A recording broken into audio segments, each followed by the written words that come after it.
Assalamualaikum. Kembali lagi di channel saya. Sebelumnya, yang belum subscribe, tolong subscribe dan aktifkan tanda loncengnya supaya kamu tidak ketinggalan cerita-cerita menarik dari saya. Saat pintu rumah sudah terbuka lebar, mataku mulai menelisik setiap detail sudut rumah ini yang sudah tertata rapi.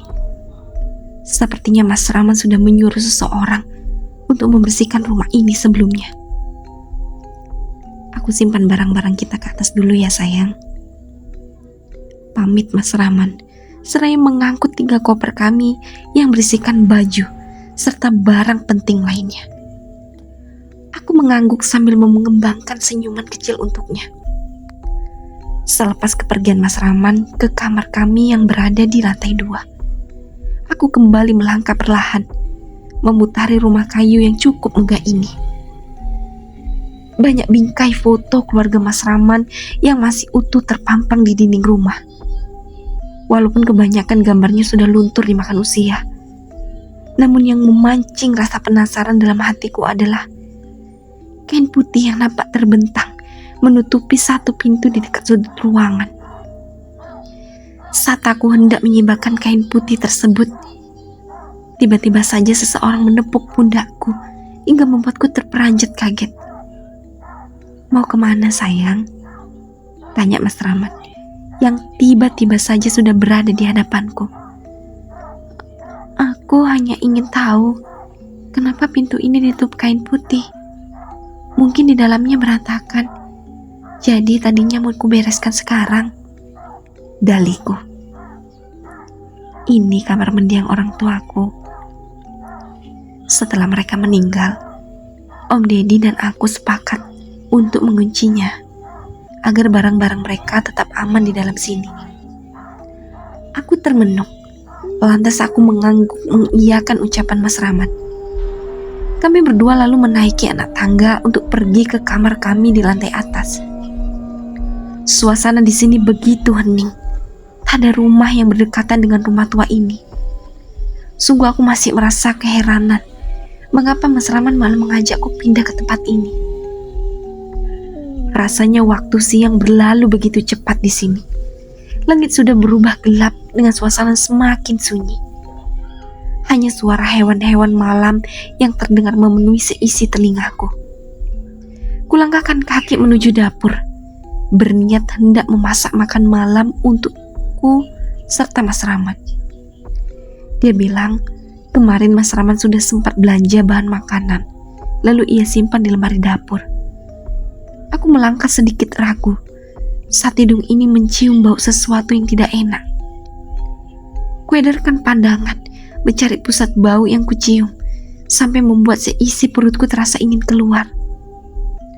Aku melangkah perlahan menuju wastafel kuno yang berada di dekat jendela kayu yang masih tertutup rapat.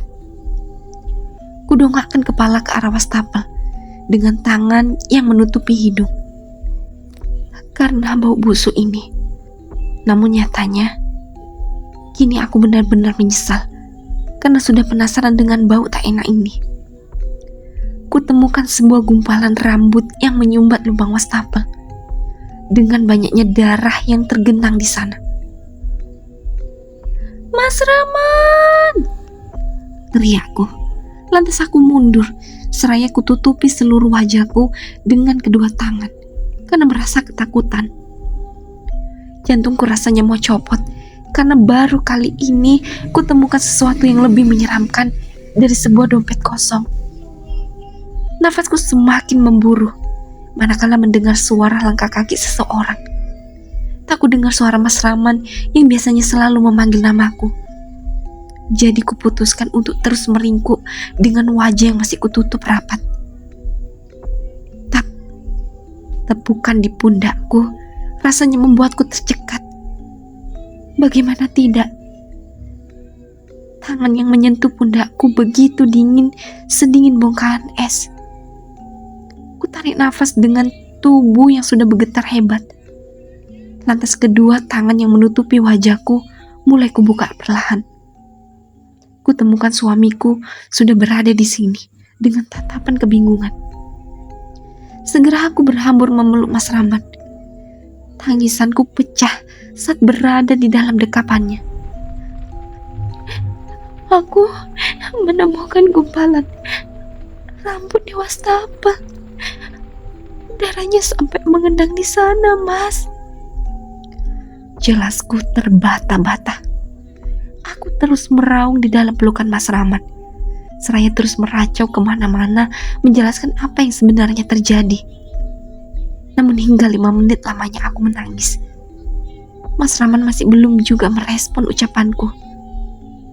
Kini aku mulai bimbang kalau yang sekarang bersamaku adalah Mas Rahmat. Kulirik tangannya yang masih melingkar mendekap tubuhku. Mataku melotot saat melihat tangan ini begitu penuh dengan bulu hitam lebat. Mas, panggilku. Iya, Saras, balas sosok ini dengan suara beratnya.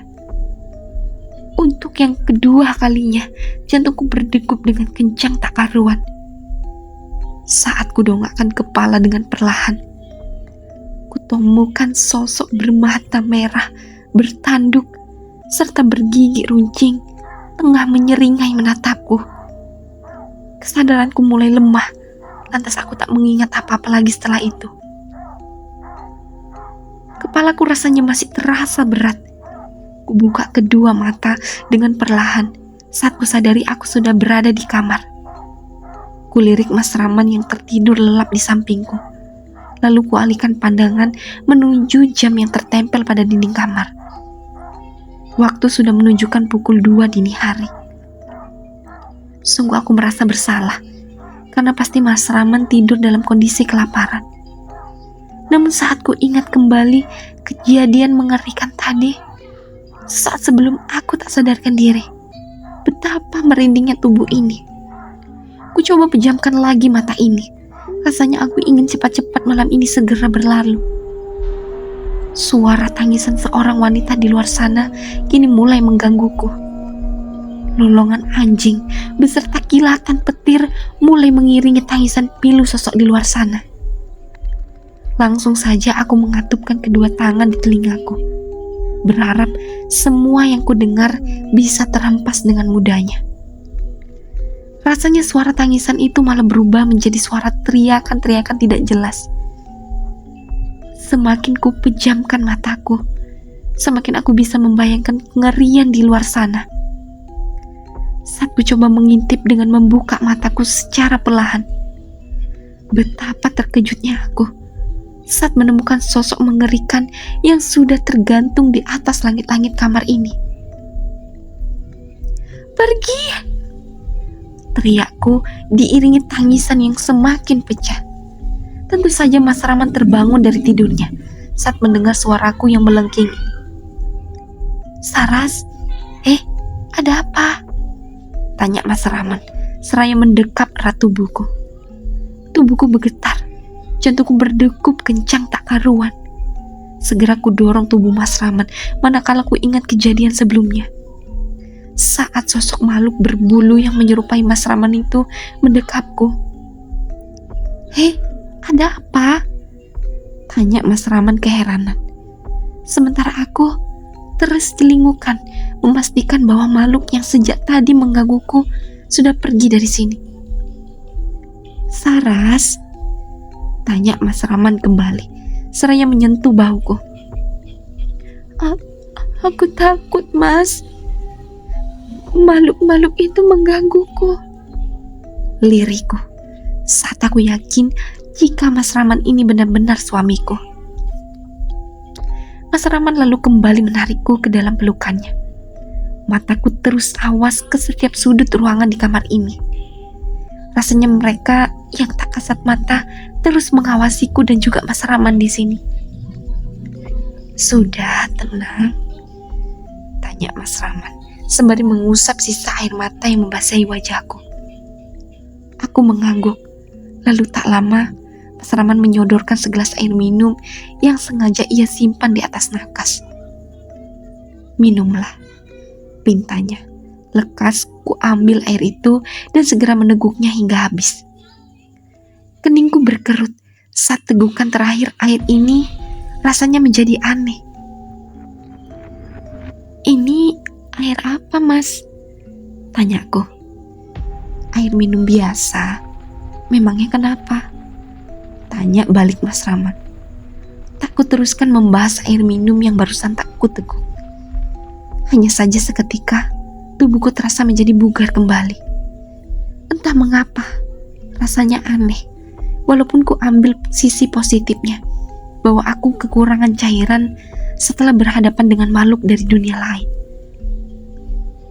Setelah diriku mulai tenang, ku ceritakan semua yang kulihat sebelum dan sesudah pingsan tadi. Namun yang membuatku jengkel adalah Mas Rahman sama sekali tak mempercayai ucapanku. "Kamu pasti hanya kelelahan setelah seharian di perjalanan tadi. Itu pasti hanya halusinasi saja, sayang." Ku gelengkan segera kepalaku dengan cepat, berharap Mas Rahman mau mendengarkan kembali penjelasanku. "Aku tak berhalusinasi, Mas. Aku yakin penglihatanku tidak salah," tegasku. Namun lagi-lagi Mas Rahman tak mempercayai ucapanku, lalu memintaku untuk segera beristirahat kembali. Malam lantas berlalu setelah sekian banyak cobaan yang menerpa diriku. Pagi itu, aku langsung melangkah lagi ke dapur dengan perasaan was-was. Beruntungnya, tak kutemukan lagi keanehan seperti malam tadi. Udaranya pun tercium normal. Hanya bau ruangan yang sudah lama tak terpakai. Bergegas kulangkahkan kaki menuju ke arah jendela yang bersampingan dengan wastafel kuno itu. Lantas kubuka jendelanya, walaupun dengan susah payah, agar udara pagi bisa masuk ke dalam ruangan yang terasa pengap ini. Alisku kembali bertaut saat kulihat seorang nenek tua berambut putih memikul kayu bakar di punggungnya, tengah berdiri seraya memperhatikan rumah ini.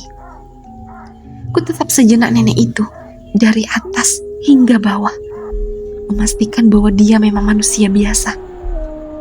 Setelah cukup yakin, ku buka pintu dapur yang terhubung langsung dengan hutan belantara rimbun di belakang rumah. Lantas kutemui nenek itu, masih dengan posisi yang sama. Saat aku hendak menyapa wanita tua ini, dia menggelengkan kepalanya dengan seringai di mulutnya, lantas berbalik hendak berlalu dari tempat ini. Apa nenek butuh sesuatu?" seruku, sontak menghentikan langkah wanita tua itu. "Jangan terlalu sering menyembah setan. Mereka bisa saja mencelakai majikannya," balas si nenek, seketika membuat bulu kuduku merinding. Ku elus bagian tengkuk yang terasa meremang, seraya menundukkan pandangan. Lantas saat aku mendongak kembali, nenek tua itu sudah tak berada lagi di tempatnya semula. Ya, wanita itu menghilang, seolah dibawa embusan angin pagi. Napasku memburu saat tak ketemui nenek tadi dimanapun. Kuedarkan pandangan ke sana dan kemari, mencari keberadaan wanita tua tadi. Aku sangat penasaran mengapa ia berkata demikian tadi. Apa yang dia maksud tentang menyembah setan? Bahkan aku dan Mas Rahman tak pernah tahu dengan sesembahan aneh seperti itu. Aku mulai melangkah perlahan keluar dari ambang pintu. Pandanganku terus awas, memperhatikan setiap gerak-gerik pohon rindang yang tumbuh banyak di sekitaran sini. "Nek!" teriakku sambil sesekali melirik ke arah kanan dan kiriku. Tap! Sontak ku balikan pandangan segera dan menemukan Mas Rahman sudah berdiri di belakangku. "Sedang apa kamu di sini?" tanyanya dengan raut wajah tak suka. "Aku masuk," ditanya sebelum aku menjelaskan apa yang kutemui barusan. Tak mau memperpanjang masalah, aku melangkah dengan cepat segera untuk masuk kembali ke dapur, melewati Mas Rahman yang masih termenung dengan kedua alisnya yang masih bertaut. Sarapan pagi berlangsung dengan suasana yang tak begitu menyenangkan. Tak biasanya Mas Rahman terdiam sepanjang waktu. Aku pun tak berani membuka percakapan dengannya. Sepertinya Mas Rahman marah padaku karena ia mengira bahwa aku mengada-ngada. Aku ada urusan setelah ini.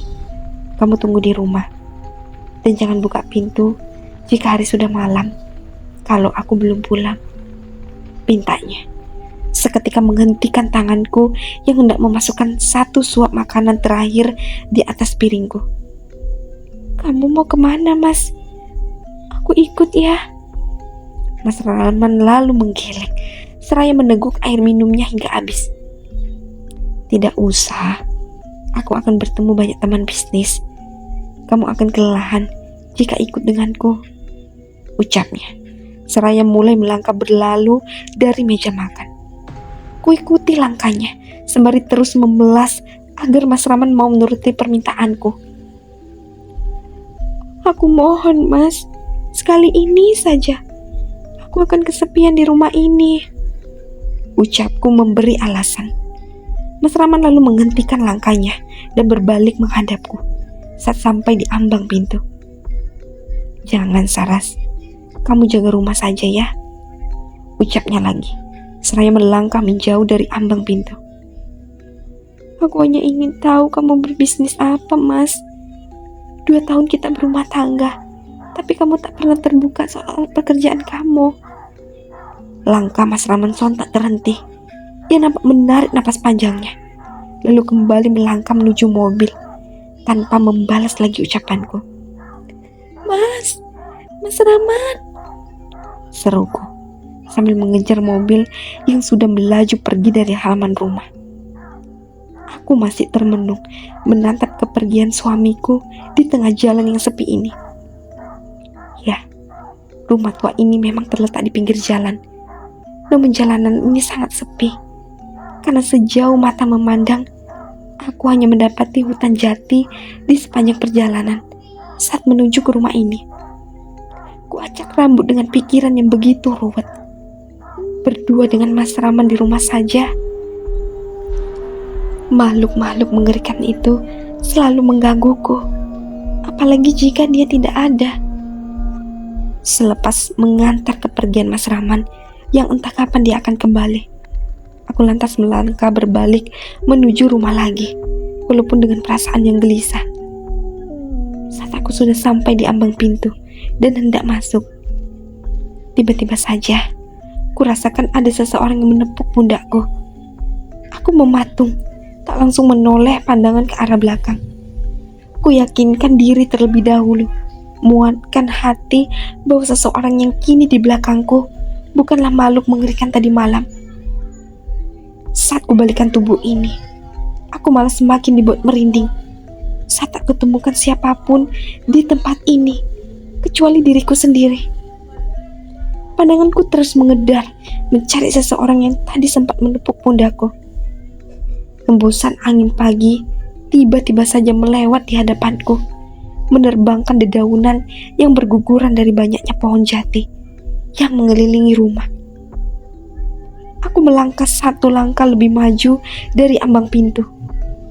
Kembali kulirik kiri dan kanan jalanan yang terbentang langsung di depan halaman rumah. Saat kucium bau busuk melewat langsung menyogok rongga hidungku.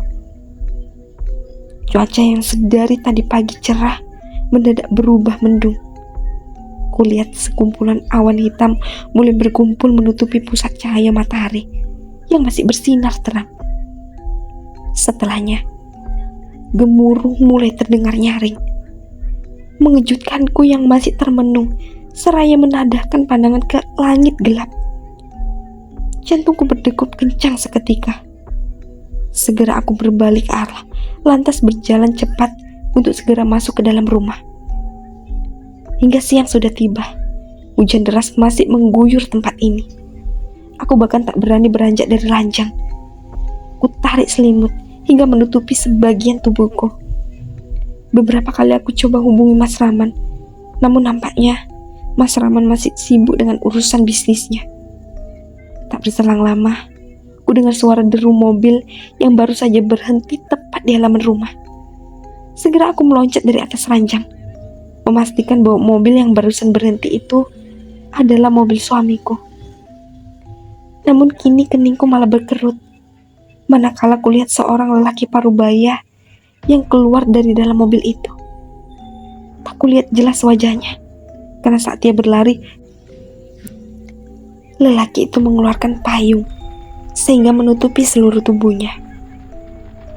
Suara pintu utama digedor lelaki misterius tadi.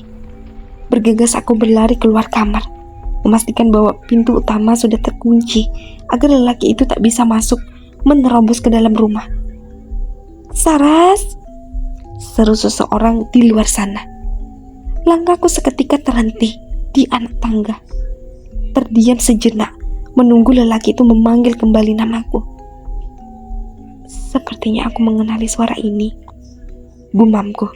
Lantas kembali kulangkahkan kaki mendekat ke arah jendela. Kuintip sejenak ke arah luar, dan kudapati Om Deddy sudah berdiri di sana dengan keadaan tubuhnya yang setengah basah. Bergegas kubuka kunci pintu, lalu kusambut Om Deddy dengan senyuman.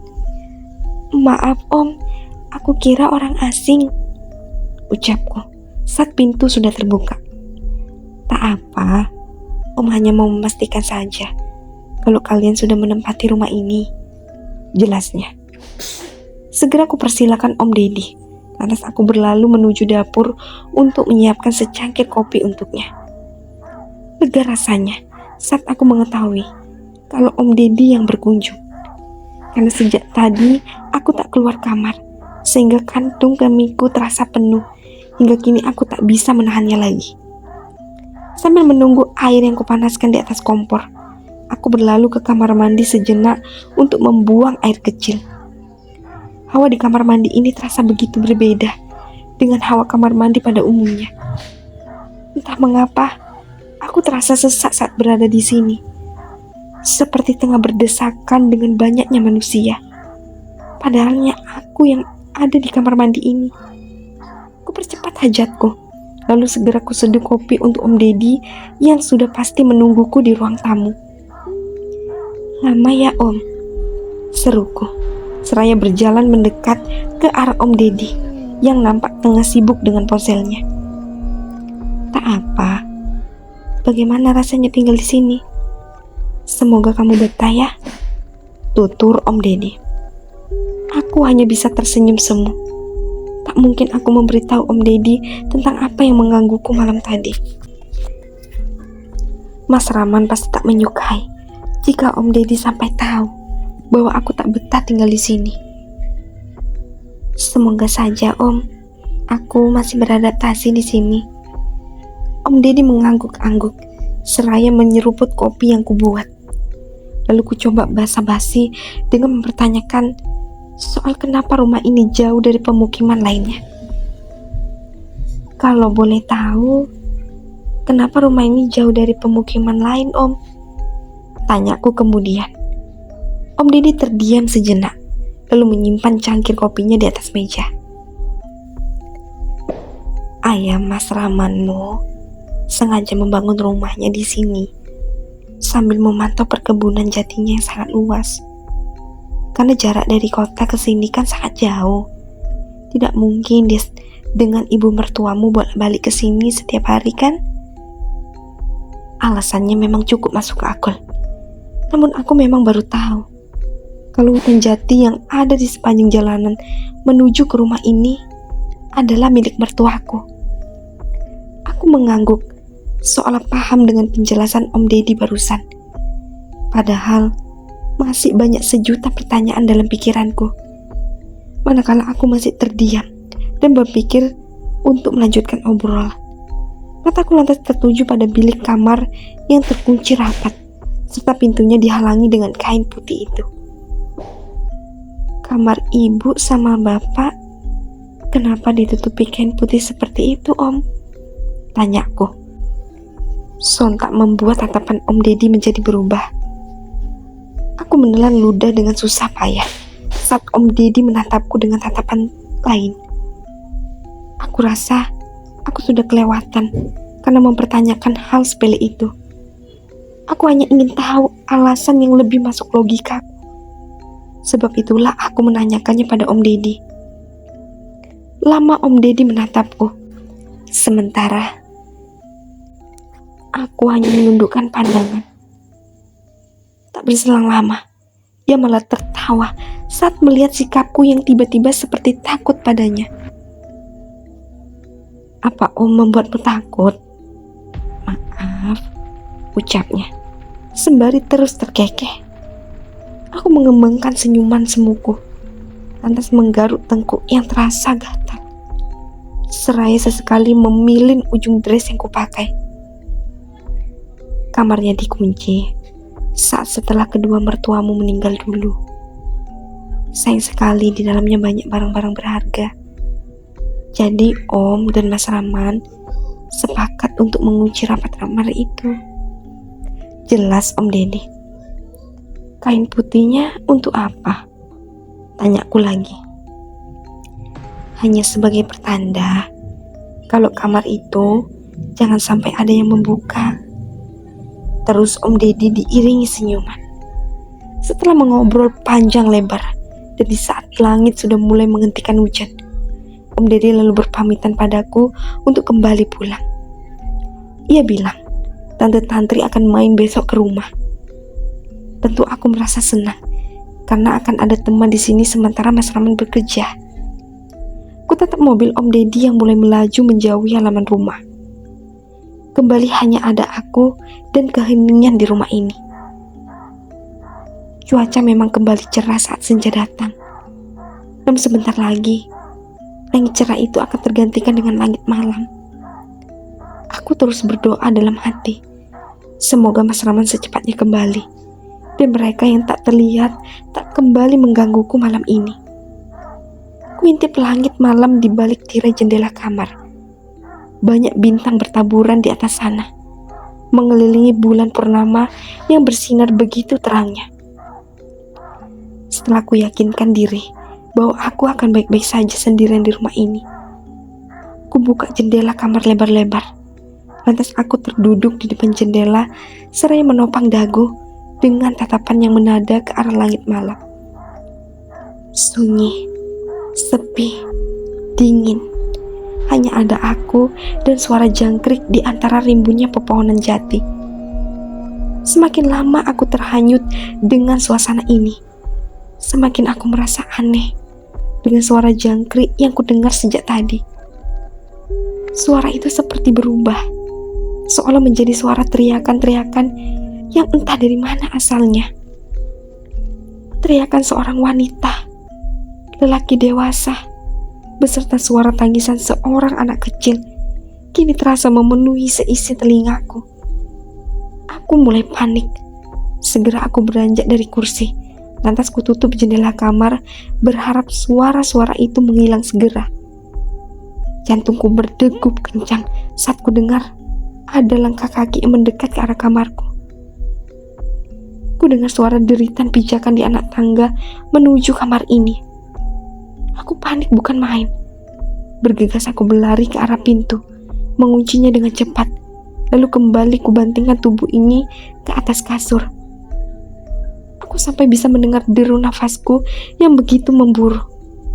Ku tarik selimut hingga menutupi setengah dari wajahku.